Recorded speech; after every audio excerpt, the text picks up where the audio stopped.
Bill 1979 o Prevention of Adolescent Pregnancy Act of 2023 kapag pumasa ito sa Senado sa kasalukuyan itong bersyon. I was shocked and I was appalled by some of the elements of that. You will teach four-year-olds how to masturbate. Totoong pambubudol ay yung ginawa ng mga nag-fake news laban sa bill. Halimbawa, dun sa original na Senate Bill 1979, sige nga, ituro nila kung nasa saan dun yung pagtuturo ng masturbation sa 0 to 4 years old. Ano yung gagamiting guidelines? International standards. Ano ba yung sinasabi ng international standards? Puntahan natin yung WHO.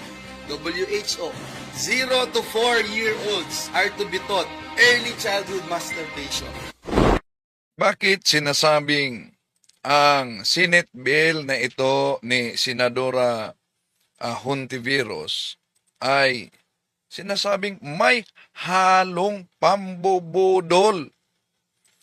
Sabi niya, sige nga, ituro niyo sa Senate Bill number 1979, saan yan ang sinasabing tuturuan ang mga bata sa malaswa kasi. Oh. Pero, binanggit ni PBBM na ibibito niya dahil, ano daw, Agad daw na ibivito ni Pangulong Bongbong Marcos ang Senate Bill 1979 o Prevention of Adolescent Pregnancy Act of 2023 kapag pumasa ito sa Senado sa kasalukuyan itong bersyon. I was shocked and I was appalled by some of the elements of that. You will teach four-year-olds how to masturbate. Totoong pambubudol ay yung ginawa ng mga nag-fake news laban sa bill. Halimbawa, dun sa original na Senate Bill 1979, sige nga, ituro nila kung nasa saan dun yung pagtuturo ng masturbation sa 0 to 4 years old. Ano yung gagamiting guidelines? International standards. Ano ba yung sinasabi ng international standards? Puntahan natin yung WHO. WHO, 0 to 4-year-olds are to be taught early childhood masturbation. totoo namang wala talagang nakasulat sa Senate Bill 1974 na tuturuan ang mga bata sa pagmasturbate. Pero nasa Section 7 yung binanggit ni Senador Villanueva na ang gawing batayan, standard sa pagpatupad, ay ang international law sa WHO. At kung susuriin, ano ang nasa naturang gabay? Yung binanggit ni Villanueva. At dun din kumuha si Pangulong Bongbong Marcos.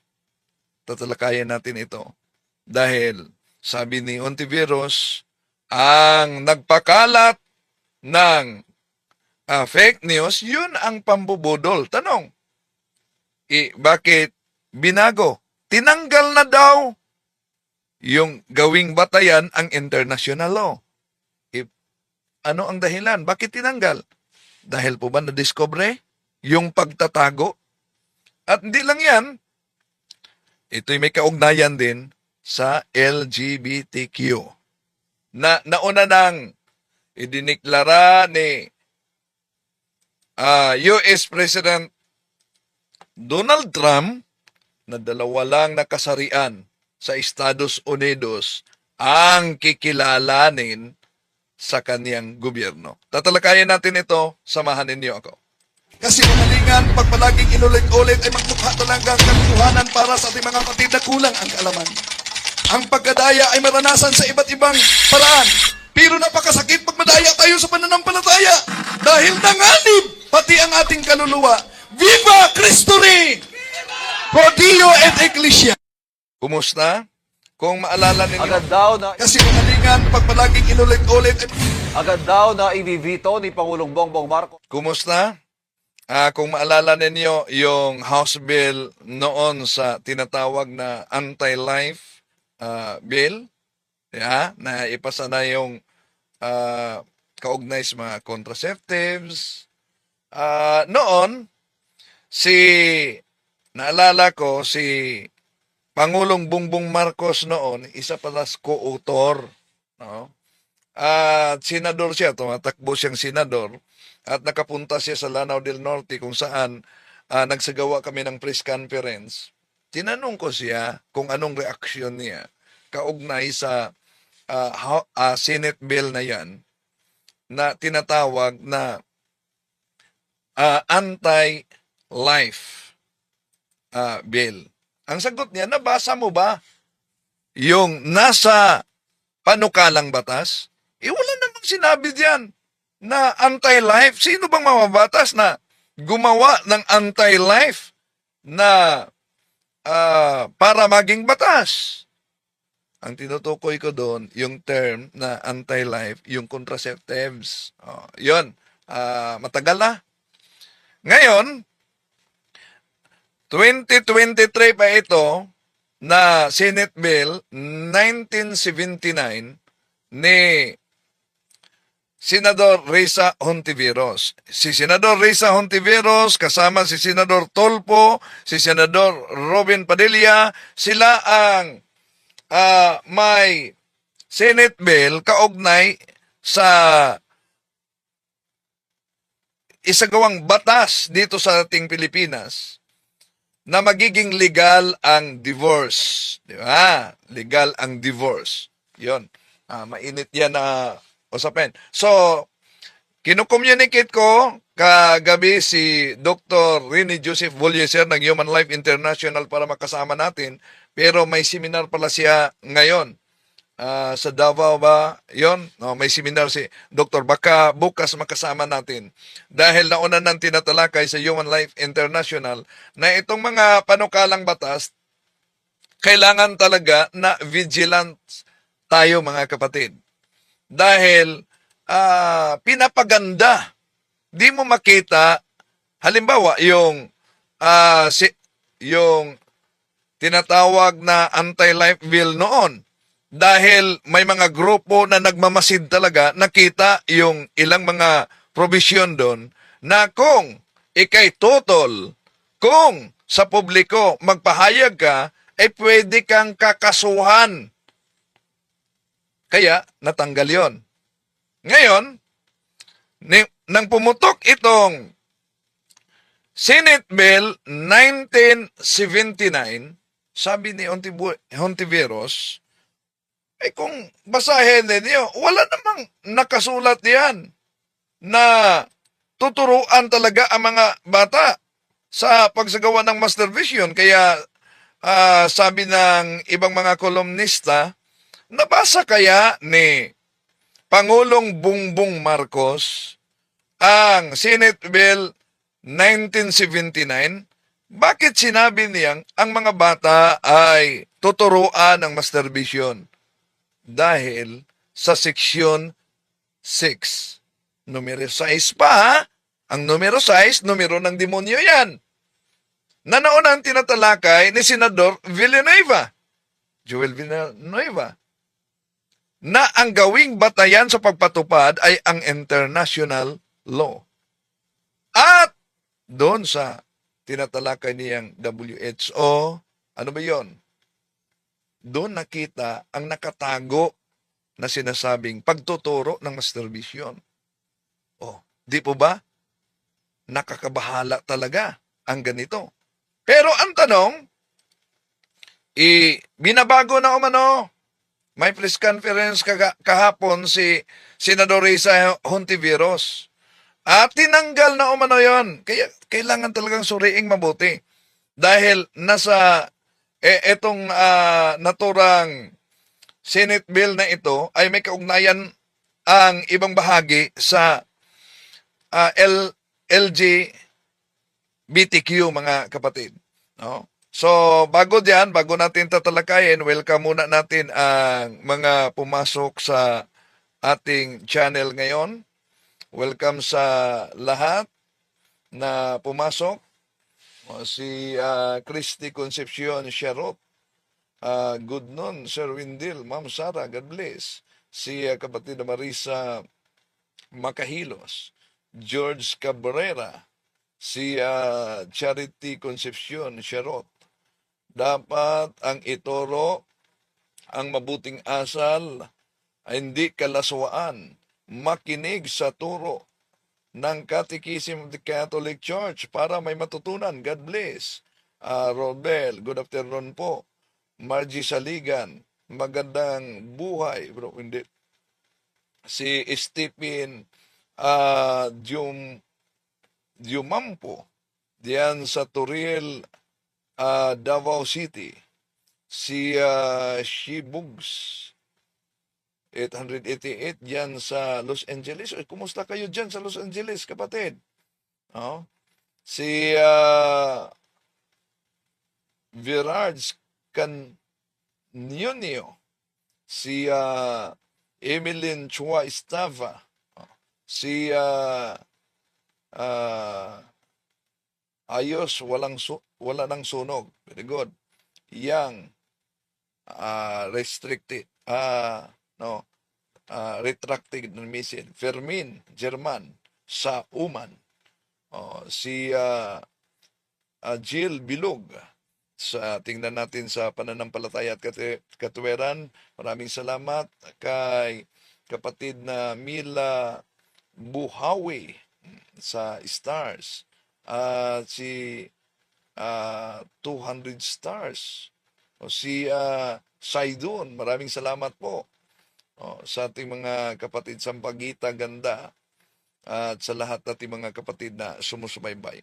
Ngayon, pag-usapan natin ito mga kapatid, mainit na talakayan kaugnay sa tinatawag na Senate Bill 1979.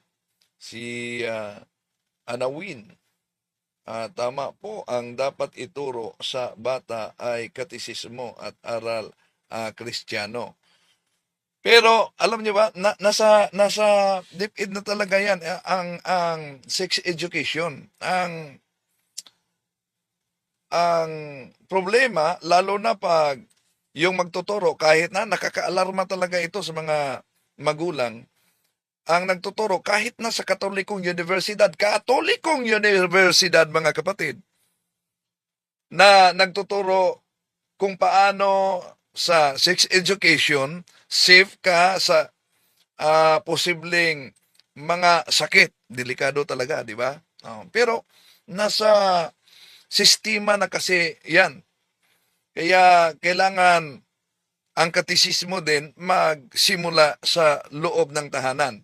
So, maraming salamat sa mga pumasok ngayon, no? Tatalakayin muna natin ito mga kapatid. So, nung sinabi na i-veto ni Pangulong Bongbong Marcos, dahil imagine tuturuan yung mga bata ng masturbation, sabi, isang pambubudol yan. Wala namang makita diyan na tuturuan ang mga bata. Sige, sandali. Si Sereno, kunin ko muna pala yung video ni okay. Si Reza, kunin ko muna yung video ni Senador Reza kaugnay dito. At yung video ni Joel kaugnay dito, Villanueva. Para mapakinggan natin ang kanilang side sa talakayang may kaugnayang ito mga kapatid. Unahin natin yung kay sandali, asan ba yun? Ito pala. Kay Joel Villanueva. Ito yung pagtalakay niya sa naturang video na sabi niya, Una, isang pambubudol. adolescent sexuality. Gusto mo bang ituro ito? Lahat tayo, I think, yes. Pero tatanungin ko ang bawat isa sa atin din. Dapat ba talaga integrated itong katuruan na ito in all levels? Pati sa kindergarten, pati sa grade 1, pati sa grade Nakaka-alarma talaga. At kahapon, nagsagawa ng press conference si Senador Risa. Sabi niya, wala namang mabasa diyan na tuturuan ang mga bata sa Baka may comment kayo about Senator Villanueva described your bill as a Basahin budol niyo talaga bill ang na natural. parang misleading daw po. Teenage pregnancy but Misleading yan. inside, quote unquote, made the devil is in the details daw po. The devil is also in accurate representation ng trabaho ng mga colleagues. There's nothing hidden about CSE sa bill. So there's nothing hidden. Isa-isahin natin ito mga kapatid, no? Kung bakit ibibito, saan galing? Wala naman na mabasa, kung gusto, letra po letra talaga. Pero, ang Section 6, kung anong batayan na gagamitin sa international law at ano ang nakasulat sa international law, doon nanggaling ang pahayag ni Pangulong Bongbong Marcos, no? Kaya sabi niya nakakagulat. Agad daw na ibivito ni Pangulong Bongbong Marcos ang Senate Bill 1979 o Prevention of Adolescent Pregnancy Act of 2023 kapag pumasa ito sa Senado sa kasalukuyan nitong bersyon. I was shocked and I was appalled by some of the elements of that. You will teach four-year-olds how to masturbate. Yon. Kaya may mga nagkomento, wala naman palang mabasa letra por letra na ang mga batay tuturuan na mag-masturbate. Kaya sabi ng nabasa kong editorial, nabasa kaya ng Pangulong Bongbong Marcos ang naturang panukala ni Senador Risa? Bakit sinabi niya? Yan. So, kaya uunahin natin si Senador Joel Villanueva dahil una ang press conference ni Senador Joel Villanueva and then sumunod yung kahapon ang press conference ni Senador Risa Hontiveros kung saan sinagot niya na di daw totoo na may pambubudol at yung tunay na pambubudol ay ang naghasik ng fake news. Pero ang tanong, bakit sabi niya ay tinanggal na may tinanggal na yung Section 6 kung saan ang gawing batayan ang international law na ang binasa naman nila ni Senador Joel Villanueva, doon sila kumuha na kung maipatupad ito international law at yun ang nakasulat sa international law, edi pati mga bata tuturoan na ng masturbation. Kaya kung naalala ko si Dr. Rene Bullicer, kinunta ko siya, magaling siya ka sa talakayang ito, pero may seminar siya, pinapaganda di makita ang kademonyuhan sa naturang SB 1979 dahil pinapaganda. Pero may nagtatago. Sa anong paraan? Pakinggan natin si Senador Joel Villanueva.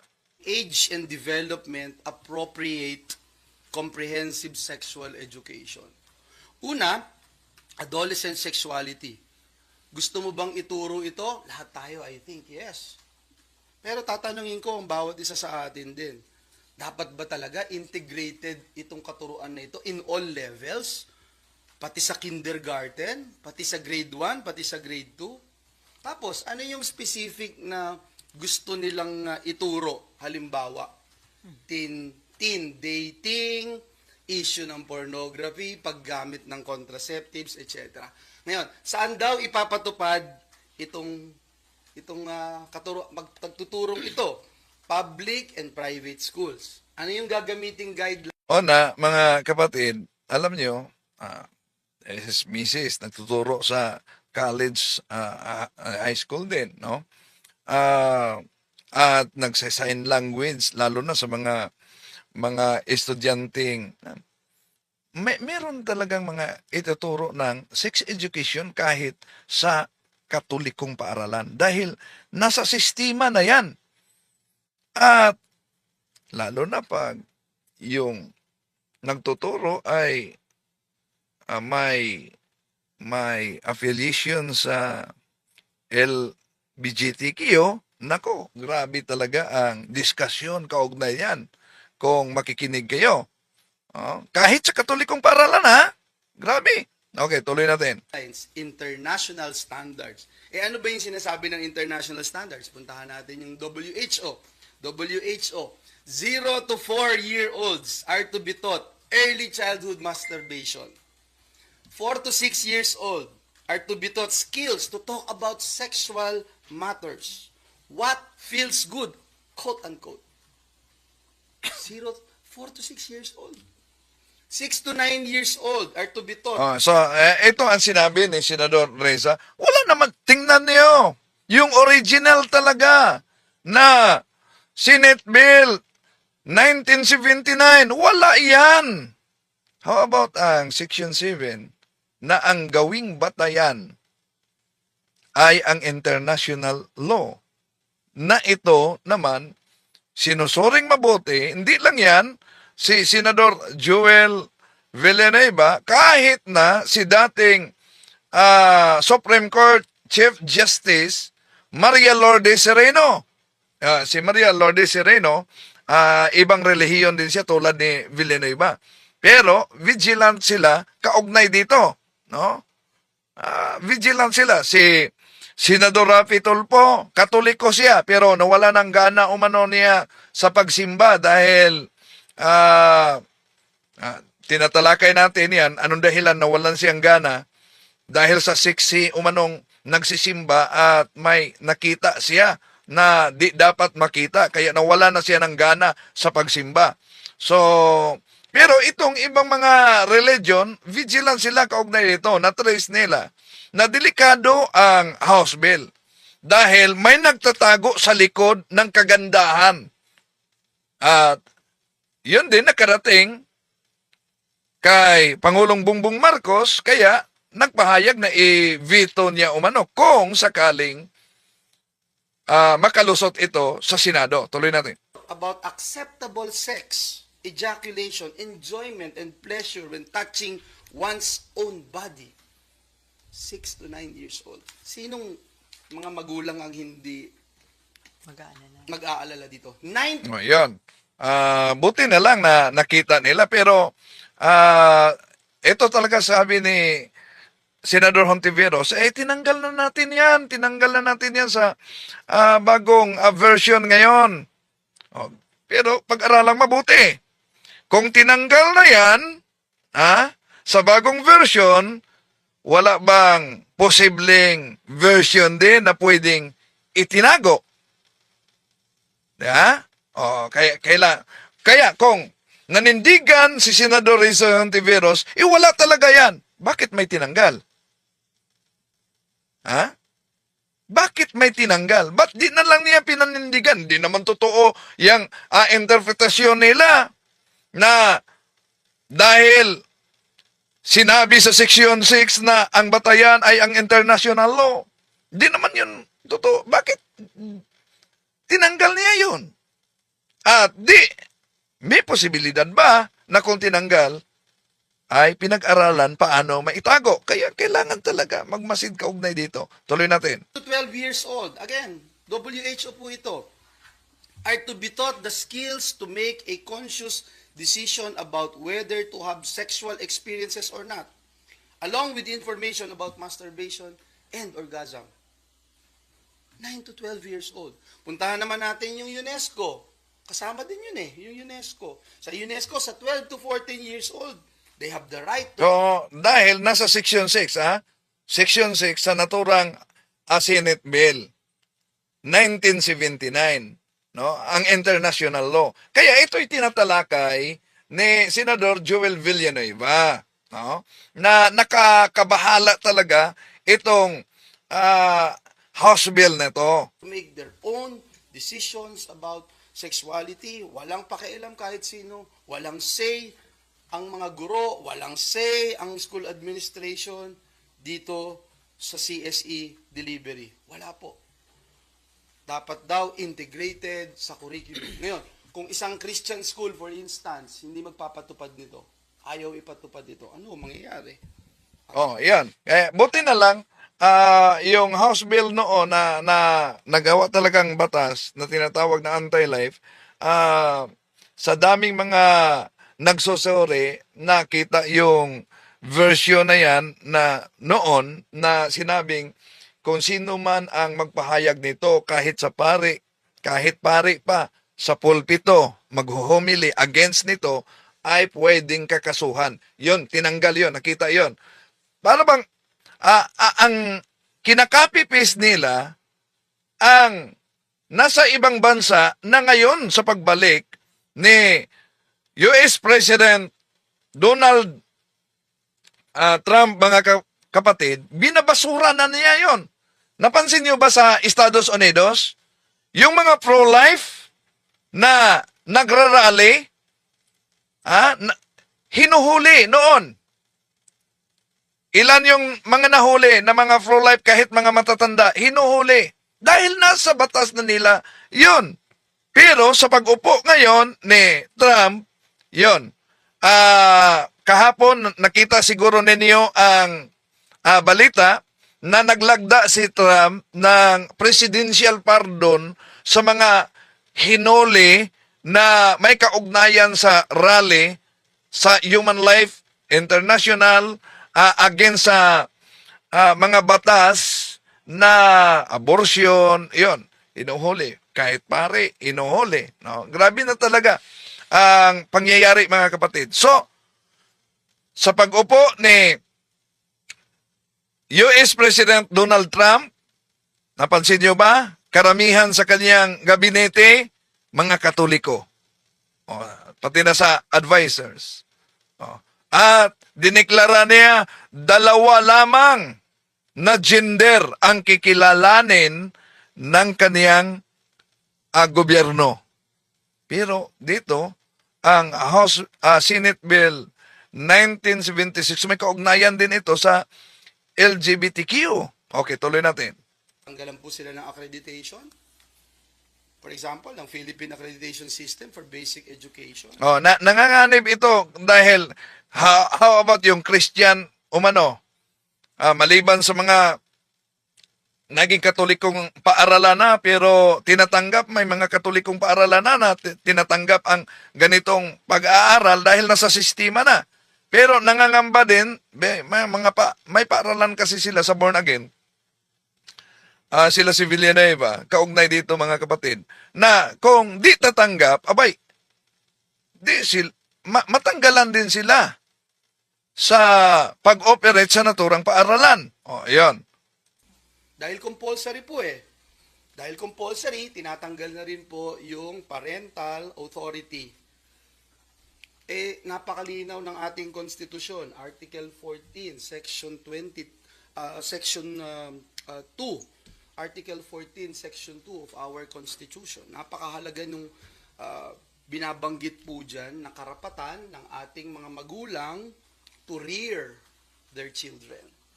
Laro po yun sa ating Constitution. So, puntahan naman natin.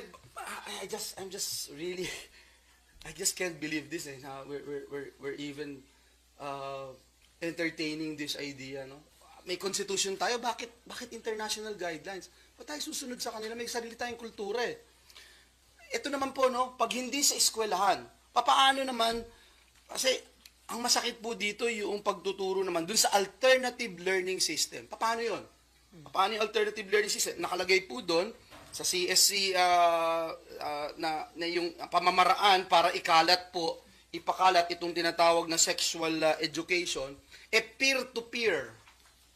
Peer-to-peer education. Ano ibig sabihin nun?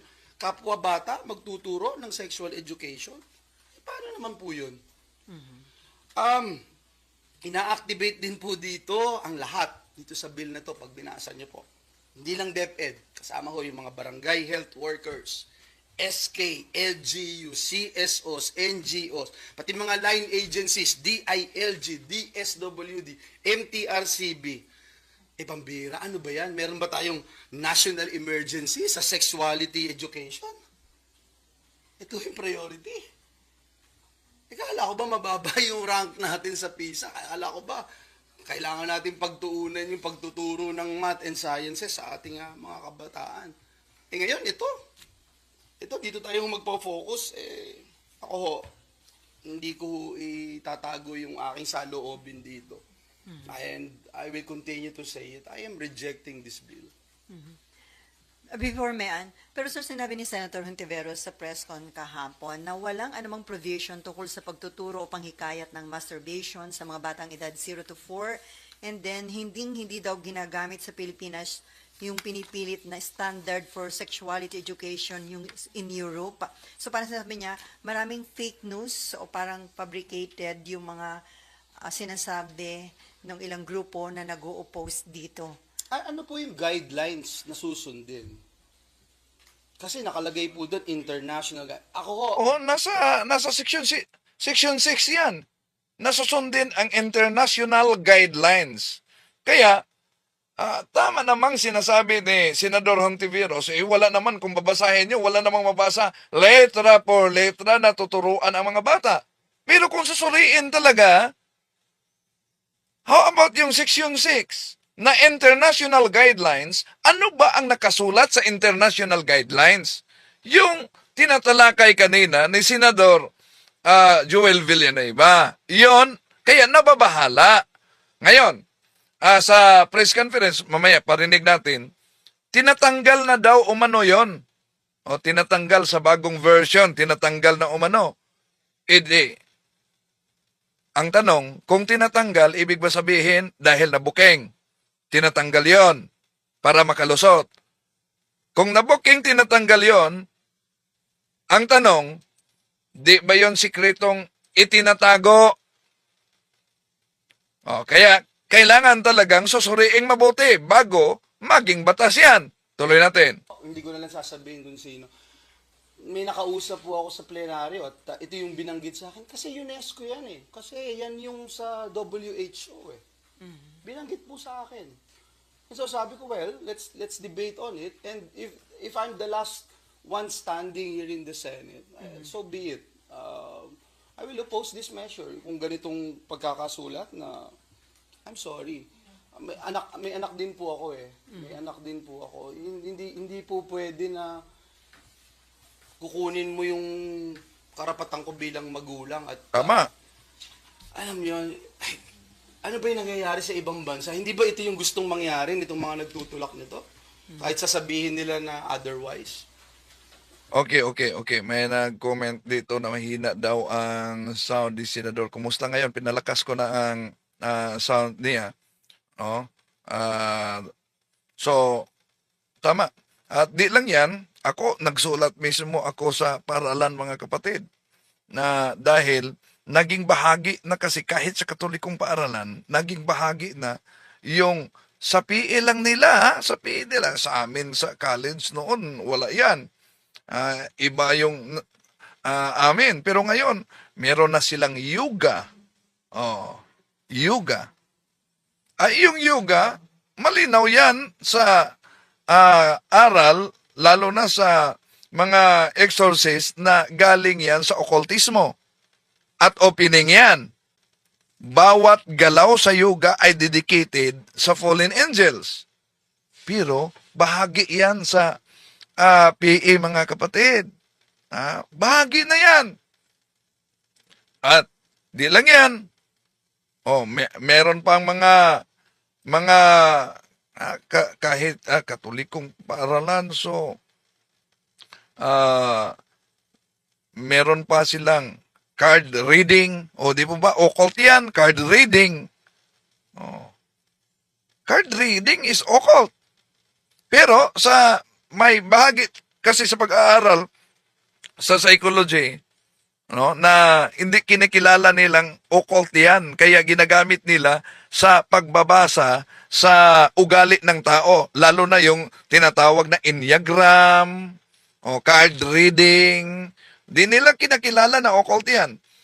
At yung Enneagram, ginagamit din yan sa pagtuturo doon sa seminaryo mismo. Pero, occult yan. Imagine paano nakapasok mga kapatid? Okay, tuloy natin. My body, my right. Ako, hindi ako naniniwala kasi ako may-ari ng buhay ko eh. Nilikha ho ako ng Diyos ko eh. Tama. Di tayo ang may-ari sa buhay natin. Kaya nga, nauna na natin tinatalakay yung paglagay ng tato. Mabigat na kasalanan yan. No? Mabigat talaga. Naalala nyo yung sinabi ni sa talakayan natin na ang exorcist lang ang pwedeng maka-break sa tato na inilagay, pero ang dami ngayon na marami ng mga punong-puno ng tato na. Okay, tuloy natin. So, I will abide by what I believe in. And more than anything, I will abide by what my constitution is saying about the right of parents to their children. Sir, ano yung sentiments ng other senators? The same ba ng sentiments mo, Tito Well, Saldi? ako, ang narinig ko, maraming magwi-withdraw ng co-authorship nila. And let me talk about this, no? I have never spoken with Senator Angara about this. You know how close I am to Senator Angara. I don't think he is pushing for this measure. It just so happened that he is the chairperson of the Senate Committee on Finance. Ganun din naman po pagka chairperson ka at may kasama yung budget committee mo allocation. doon sa merong appropriation, component, then you become an author, no? Pero I don't think he is, in fact, I wanted to talk to him about it. I'm sure, I heard some of his pronouncements na walang ituturo na taliwas sa ating kultura at values education. Kaya nga may GMRC tayo. Hindi pa nga ako na po fully implement itong GMRC values education natin. Sexual education yung gusto natin pag-focus. Hindi ko, I'm sorry ho talaga. No? I just don't feel na it is important. It should take a back seat. Ngayon kung majority ng ating mga kasamahan dito sa Senado mag-a-agree na importante po ito, then that's the time na tatayo po ako sa plenaryo. But for the meantime na majority feels na hindi rin ito importante at hindi ito dapat pagtuunan ng pansin ng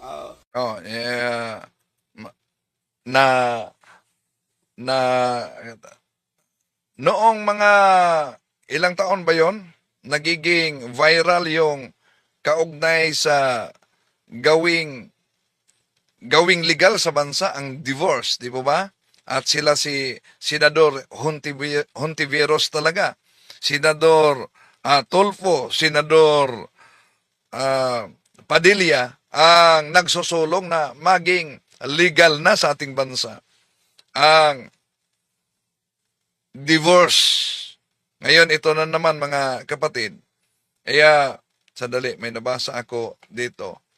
Ang sabi niya, ni Carter, Nicky? Bro Windel, ask ko lang po, bawal ba sa simbahang katoliko yung masturbation? Oh, yes. Bawal na bawal yan, kapatid. Nasa Catechism of the Catholic Church, basahin mo yung Catechism of the Catholic Church, numero 2352, kung saan mabasa diyan, aral talaga ng magisterium ng simbahang katoliko at sa tradisyon ng simbahang katoliko, kaugnay sa morality, na sinasabing masturbation is an intrinsically and gravely disordered action. So, bawal yan. Kaya, delikado ang addiction din kaugnay diyan, kapatid. No? Grabe ang addiction. Dahil sa addiction, may pamilya ng wasak. Dahil sa addiction ng pornography, addiction ng masturbation. nagkahiwalay talaga. Dahil ang addict sa Master Vision ay grabe ang init sa kanyang ulo. Mainitin, magalitin. Kaya nakapasok talaga ang demonyo sa loob ng kanilang tahanan. Ang problema lang, dami nang di maniniwala kaugnay nito. Pero bawat isa sa atin, target. Ikaw, ako, at ang pamilya natin. Target talaga sa digmaang ito. Tuloy natin. Ating Senado at ng pamahalaan, then it's a waste of time. So sir, ba't ngayon magwi-withdraw ng pagiging co-author? Ngayon lang nila na-realize na may mga questionable at possible violation ng Constitution yung ilang provision ng bill? It's not for me to comment on as to why they will be withdrawing their authorship, no, co-authorship. I cannot answer for my colleagues as to why. Magugulat ka, marami nagugulat din na nakausap ko dito sa Senado Okay, Mean. Sir, challenge lang ng konti. Sir, kasi yung mismong bill, wala naman nga talaga yung provisions ng 0 to 4 years old, tuturuan ng masturbation. Kung sasabihin ba sa bill na hindi susundin yung international standards, and we will create our own standards, will that make you support it? Of course. And would be based on our culture, on our beliefs, na pinapangalagaan natin yung innocence ng ating mga kabataan. Hindi natin sila itutulak sa ganito. I mean, di ba parang may mga storya dyan yung mga matatanda para tignan ng bata at bigyan ng atensyon yung isang bulletin board, lalagay nila doon, huwag basahin. Diba? And these are things na, gaya rin na sinasabi na matatanda, huwag tayong maglaro ng apoy. Huwag nating payagang maglaro ng apoy yung mga bata. I-guide natin sila. And again, I don't... At di lang yan. Dapat din ang mga magulang i-guide ang mga anak dahil dami nang gumagamit ng cellphone. At sa cellphone, andali lang lalabas yung mga site ng pornography. At ayon kay Father Chad Refulger, pornography, delikado yan na site. Is a core site. Okay, pakinggan natin si Senador Risa Ontiveros kaugnay dito. Baka may comment kayo about Senator Villanueva described your bill as a budol bill na parang misleading daw po. A teenage pregnancy but inside, quote-unquote, made the devil is in the details daw po. The devil is also accurate. So, ngayon, may nag-withdraw na, alam ni Senador Risa Hontiveros yan, na may mga nag-withdraw ng co-author sa naturang Senate bill. So, ibig po ba sabihin, di nabasa, nag-withdraw lang sila, di nila nabasa yung Section 6 na nagiging batayan sa international law? Okay, tuloy natin. Dahil, kaya nga, naalala ko si Dr. Rene Vulieser, sabi niya, na pinapaganda itong mga House bill na ito, pero may nagtatago sa likod ng kadilimang ito. Ano yon? Sa susunod, subukan nating ma-interview siya. Representation ng trabaho ng mga colleagues. There's nothing hidden about CSE sa bill. Napaka-bukas na provision niya bilang isa sa mga supportive preventive mechanisms laban sa adolescent pregnancy. Ano nga yung unang bahagi? Ang totoong pambubudol ay yung ginawa ng mga nag-fake. Sandali muna, nabasa ko kay True Champion, Bro Windel, tanong ko lang, may pag-asa pa bang pagbigyan apel ni Pastor Loloy na makalaya siya? Pakisagot, Pastor Loloy, Pastor Kibuloy siguro ang tinutukoy niya. Una, sa kasalukuyan nating administrasyon ay kailangan mapatunayan ni Pastor Apollo Kibuloy na siya ay inosente beyond reasonable doubt sa mga kasong kriminal. Pero may naghintay pa sa ibang bansa kasi. At kung sakaling mapatunayan siya na may sala sa kaso, ay makulong siya. Pero, how about kung sa susunod, ang uupo sa pagkapresidente, ang matalik niyang kaibigan si Inday Sara, di ba siya mabigyan ng presidential pardon? Malaking posibilidad na mabigyan siya ng presidential pardon. Ganun naman ang sistema sa ating gobyerno. Naalala niyo si ERAP? Di po ba? May mga at iba pang mga senador na nakulong dahil sa corruption. Ano nangyari? Di ba? Binagbigyan sila ng presidential pardon, nakalabas, at yung iba'y nagkandidato pa at nakaupo pa sa kasalukuyang pwesto. Ganito ang sistema natin ngayon. Okay, tuloy natin. News laban sa bill. Ang totoong pangbubudol ay yung mga nagkalat ng disinformation at nanakot sa ating sambayanan sa pamamagitan ng kanilang social media operations. Ang totoong pambubudol ay yung mga nagsinungaling tungkol sa... Yun, ang totoong pambubudol, yung mga nagsisinungaling. So, ibig sabihin, may posibilidad na kahit si Pangulong Bongbong Marcos na nagpahayag na di niya susuportahan ito, i-veto niya, nambubudol na din. No? Sandali muna, may nabasa kasi ako dito na comment ni Jiang Veliones. Bro Windel, ask ko lang, ano ang maipayo natin sa mga minimal Catholic? Di pa po nang decide na ang simbahan natin na i-impeach si Sara, pero paano naman po yung mga miyembro na support na DDS supporter? So sa kanila yung panindigan, wala naman tayong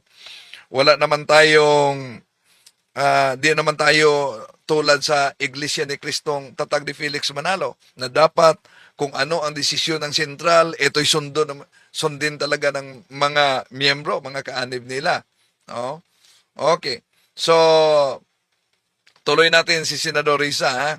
Bill. Halimbawa, dun sa original na Senate Bill 1979, sige nga, ituro nila kung nasa saan dun yung pagtuturo ng masturbation sa 0 to 4 years old.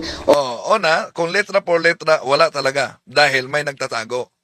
Pero ang Section 7, yung international law na gawing gabay at sundin dyan sa pagtuturo, nasa international law kung ano ang mga posibleng gawin sa naturang, lalo na yung tinatawag na masturbation at iba pa na tinatalakay ni Senador Joel Villanueva. Pagtuturo sa mga bata tungkol sa sexual feelings or sexual rights, inamin na nila sa isang later press conference nila na wala doon sa text ng original na Senate Bill. Wala talaga sa text. Wala talaga.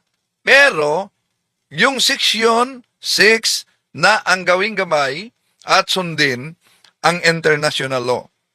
WHO at yung naunang tinatalakay ni Senador Joel Villanueva, yun ang dahilan na nangangamba talaga at naalarma pati na mga mamabatas. Tuloy natin. 1979. So, sino ngayon ang nambubudol?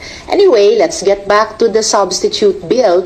Lalo pa naming kinlaro, ang klaro na mula sa simula bilang aming effort palagi na magbuo ng pagkakaisa dito sa Senado at sa ating publiko. Kasama yung mga kapwa magulang natin, kasama yung mga guro, at syempre, kasama yung ating mga adolescent. Sino bang tutol sa pagkakaisa? Di ba ba? Pero ang issue dito, yung nagtatagong immoralidad kasi. No. How about yung kaugnay sa LGBTQ? How about yung sa divorce din sa isa pang Senate bill niya? No? Yun, nakakaalarma yun. Tuloy natin. Para maampat na itong emergency at krisis sa ating mga kabataan. Before Maki, ma'am, Do you intend to give copy nitong substitute bill kay Presidente? Kasi nantanungin siya kung maaari na bang magbago yung kanyang pananaw dito sa bill na ito. Nasabi niya, babasahin daw muna niya itong i-final niyo na substitute bill. Well, salamat naman sa Presidential Legislative Liaison Office o PLLO dito sa Senado. Kinuha na po nila ang kopya at totoong kopya ng substitute bill ng So, totoong kopya. Meron bang peking kopya? Kung peking kopya ang naging batayan sa ibang mga mambabatas at pahayag, ang tanong, dito sa kanyang presscon, meron na umanong tinatanggal na yung pinagbatayan nila ng ilang mga mambabatas, tinatanggal na umano nila sa bagong version ngayon. Senate Bill 1979 mula dito sa Senado para ipadala po sa Office of the President. Kaya salamat naman at inaasahan ko na babasahin nga po ni Presidente ang aming substitute bill. And you're confident na yung misinterpretation, sabi nga ng Pangulo doon sa bill, ma-address ito doon sa substitute bill kapag nabasa na niya? Definitely. Kung nabasa ni Presidente yung original Senate Bill 1979 at lalo na dito sa aming substitute bill, makaklaro sa kanya kung ano yung totoo na nandun sa bill namin at ano yung mga sinungalingan na ikinalat laban doon. Dahil na rin sa dami at init ng mga diskusyon sa nilalaman ng Senate Bill 1979 o ang Prevention of Adolescent Pregnancy Bill, kahapon, minabuti nating mag-file ng isang substitute bill. Ayun. Nag-file sila ng substitute bill. Bakit? Anong argumento ni Senador Risa? Dahil sa mga kasinungalingan. Kasinungalingan. Di kung may mga kasinungalingan, bakit apektado yung original? Bakit kailangan na may tanggalin? Bakit kailangan na may substitute? Kung kasinungalingan ang kumakalat. Di ba ba? Common sense naman yan Tuloy natin. Dahil sa kabila ng pagpapakalat nila ng mga fake news, nananatili ang ating tunay na misyon, ang maampat, ang pagtaas ng maagang pagbubuntis ng mga batang Pilipino. Walang problema yan. Total talaga karamihan yan. Pero ang tanong kasi, wala bang nagtatago sa naturang House Bill na nauna ng tinatalakay, no? Wala ba? Ang teen pregnancy ay isa pa rin national emergency at kailangan pa rin natin sa Senado na magpasa ng batas na makakatulong sa mga Pilipino. Hindi pwedeng talikuran ng Senado ang kanyang tungkulin na tugunan ito. This is why it is important for us to find common ground so we can pass this urgent and important piece of legislation. So this time, I hope the Senate gives this a fair chance. Kaya wala akong problema sa totoo at sinserong pag-aalala ng iba't ibang sektor at grupo. Inaral at pinakinggan natin ang mga agam-agam kung mayroon na tayong substitute bill. Sa simula pa lang, malinaw na ang inaalma natin ay ang fake news, ang disinformation, ang lantarang pagsisinungaling. Nais ko din pong klaruhin na walang nakahain na, quote, CSE bill. CSE or Comprehensive Sexuality Education is just one of the preventive measures to combat adolescent pregnancy, na isa lang sa mga probisyon ng Prevention of Adolescent Pregnancy Bill. At ang maayos na implementasyon ng CSE ay tried and tested na epektibong paraan sa pagpapababa ng teen pregnancy. And along with many advocates, civil society organizations, teachers, and fellow parents, I uphold that what we are pushing for is an age and development appropriate and culturally responsive, culturally sensitive response to this national and social emergency. Sa substitute bill, tinanggal na po ang CSE ay guided by international standards. Ayan, tinanggal Tinanggal na po sa substitute bill, tinanggal. Dahil umano, dahil umano sa mga fake news. Bakit apektado? Bakit tinanggal? Kung fake news lang yon, kung walang katotohanan yon, bakit tinanggal? Pero ang tanong, nung tinanggal ito, kaya kailangan suriin. Di ba? Pinaganda lang at itinatago para makalusot. Kailangan suriin niya sa mga mababatas. Na nakasaad sa orihinal na person para hindi na mabaluktot ng iba. Tinanggal daw para hindi mabaluktot ng iba. So, una kung wala talagang problema ang naturang Senate bill, mga kapatid, ba't tinanggal nila? Dahil po ba binaluktot ng iba yung balak mong gawing batas, tanggalin na lang dahil nabaluktot sa iba. Kung hindi totoo yung sinabi ng iba na para sa kanya baluktot. Asan ang common sense dyan? Si dating Supreme Court Justice Maria Lourdes Sereno, ibang religion din siya, at pinag-aralan niya itong Senate bill na ito. At sabi niya, they are teaching self-control. Ibig sabihin, sinasabi nila, magandang pag-isipan ang plano nyo, mag-restrain kayo, and in fact, abstinence is a good standard for Singaporean youth. On the other hand po, dito sa WHO at dito sa UNESCO, sinasabi nila, abstinence is ineffective. So sabi nila, para wag magkaroon ng sexually transmitted disease, para wag magkaroon ng teenage pregnancy, okay, abstinence kayo. But please remember, abstinence. Okay yan, abstinence. Pero iba ang turo kahit sa katolikong paaralan. Lalo na pag ang nagtuturo may kabaklaan. Na wag umanong kalimutan na maggamit ng proteksyon. Di po ba? Asan ang moralite na yung pag-sex outside marriage ay mabigat na kasalanan, mortal sin yan. Katolikong paaralan yan. So, abstinence, tama. Pero, sa aktual, may nagtuturo na sa mga bata at mga estudyante para safe o mano sa sakit na AIDS, huwag kalimutan maggamit ng proteksyon. Ibig sabihin, pwede kayong magawa ng kasalanan, huwag lang kalimutan gagamit ng proteksyon tulad ng kondom. Tuloy natin. Di ba nakabahala na talaga yan, mga kapatid? Tuloy natin. sex.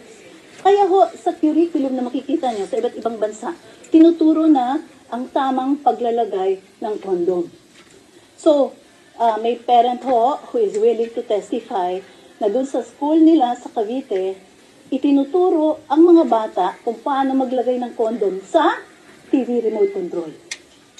Ibig sabihin po, yung concept na gusto mo mag-sex, may nag-viral pa, di ba? Sa elementary yon, nag-viral yung guro na lalaki na may pagkabakla na nagtuturo siya sa mga estudyante paano gagamitin ang kondom at gamit niya yung talong. bago ka mag-sex, mag-aral ka muna maglagay ng kondom properly. So marami na pong iba't ibang stories sa Guatemala, sa Africa, sa US. Mag-search lang po kayo, meron ng mga pornographic videos na tinuturo sa mga bata in a classroom setting. Yan ho ang direksyon pag ang sinunod natin ay ang international standard ng comprehensive sexuality education. Ang sinasabi ng grupo ng mga parents na biglang nag-ingay, ito po yung Project Dalisay at yung National Coalition for the Family and the Constitution. Bakit natin binabypass ang primary duty ng parents to teach sexuality? Meron naman tayong RA 11908, Parental Effectiveness Service Program. Ibig sabihin, i-equip natin yung parents, magtulungan ang school, ang parents, ang PTA, ang LGUs, at iba't pang ahensya ng gobyerno. At sinasabi dun sa batas, hindi pwedeng basta-basta ituturo itong sexuality ng hindi talaga well-trained. Biruin nyo, dahil hindi well-trained, remote control ang ginamit na substitute. Tama po ba yan? Hindi lang yan. Merong gumagamit ng talong. Nag-viral yon. Anong ibig sabihin? Ang bata, pag nakakita ng remote control, sex ang isipin. Condom. Hindi po ba napaka inappropriate? You cannot roll out a project like this, a curriculum like this, nang hindi well-trained. Tingnan niyo po, ang RA 11908 nagre-require ng training. Itong nangyayari dito sa DepEd, hindi po nagre-train, kaya spotty kung ano-ano ang mga itinuturong konsepta. Remember, when you show pornography to a child, the child cannot unsee it. Pero may research component po yung DepEd curriculum. Kailangan yung mga bata natin at the grade 8 or grade 6 yata, marututo ng mag-research ng sexual practices ng iba't ibang grupo. At kailangan mag-report to the family, on the family, dun sa classroom, ng mga discriminatory practices against sexual orientation. So, anong gagawin? Gagawin aktivista ang ating mga anak at a very early age. At ang performance standard, I think, ibig sabihin, i-grade po, no? Ang pag-produce ng creative materials so that everyone will learn to accept the sexual preferences or orientation of everybody else. Nakikita niyo po, it's a very different approach. Ang Constitution sa magulang, i-entrust ang bata pagkat nare-recognize nila bago pa lumabas ang Estado ng Republika ng Pilipinas, ang magulang na Pinoy ay nandun na. Yun po. At nasa kanya, ang sacred duty, natural and primary rights, sabi ng Constitution, to be responsible for the moral development. At ang problema din ngayon sa realidad, kahit lang ang pagtuturo ng katisismo sa mga anak, kahit ang pagtuturo ng panalangin na magkaisa ang bawat pamilya sa panalangin, mahirap na hanapin yan sa karamihang pamilya, mga kapatid. Kaya ibalik natin talaga, no? Ibalik natin ang diwa sa pagiging simbahan sa loob mismo ng tahanan. No? Okay? So, ito'y palatandaan na nasa digmaan tayo ng espiritual. At ang demonyo'y target bawat isa sa atin at ang ating pamilya. At tingnan nyo sa paligid, ang dami ng mga pamilya, wasak-wasak. Dami na. Ang pamilya kung saan doon dapat magsimula ang pag-ibig, pero sa katotohanan, maraming pamilya ngayon na doon mismo sa pamilya nagsimula ang trauma, lalo na sa mga kabataan. Kaya, huwag kalimutan, mga kapatid, na ibalik natin ang pagiging simbahan at gawin natin ang pagiging simbahan sa loob ng ating tahanan. At sa nagtanong na maraming mga Katolikong mahina lang sa pananampalataya, totoo naman yan, no? Na kaya kailangan ipalaganap natin ang ating katikisim, ang ating katisismo. May nabasa ako dito. Ang Senado dapat gumawa ng bill, i-shut down lahat ng pornography website. O bakit kaya, no? Walang gumagawa ng Senate bill o House bill kaugnay diyan. 'Di ba? Siguradong papanigan 'yan. Ba't di yan naisipan nila ni Senador Risa Hontiveros? Ba't yung same-sex marriage, yung divorce, at kaugnay dito, ang numero 1 nila talaga na magiging batas? Dapat. Dahil grabe ang pornography. Porno is the devil's picture. Grabe talaga yan, mga kapatid. So, maraming salamat sa inyong pagsubaybay hanggang sa muli. Itong inyong si Pedro Daguhoy, dapat naging senador si Attorney Claire Castro Windel. Attorney Claire. Okay, maraming salamat. Hanggang sa muli, ito inyong lingkod, Windel Talibong. Bye-bye. To make his message known is our responsibility.